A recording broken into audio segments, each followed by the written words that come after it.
Beginilah suasana keseruan lomba 17-an yang digelar warga Jalan Ujung Lorong 151, Kelurahan Paranglayang, Kecamatan Bontoala, Kota Makassar, Sabtu sore.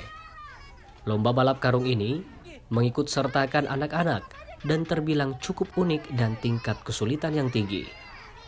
Jika biasanya karung yang dikenakan peserta hingga pinggang, namun kali ini menutupi seluruh badan peserta.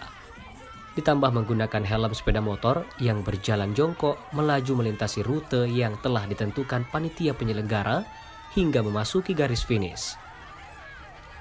Panitia penyelenggara lomba, Wahyu, mengatakan guna menyemarakkan hari ulang tahun proklamasi kemerdekaan Republik Indonesia yang ke-76, beragam lomba yang digelar khusus anak-anak, baik itu lomba balap karung menggunakan helm, lomba makan kerupuk, lomba joget, pingpong, dan sejumlah lomba lainnya.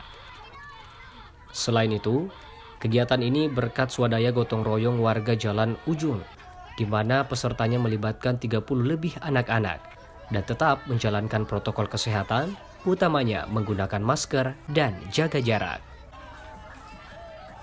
Keseruan lomba yang digelar ini menjadi hiburan tersendiri bagi warga dan dapat memupuk tali persaudaraan dan sportivitas antar warga.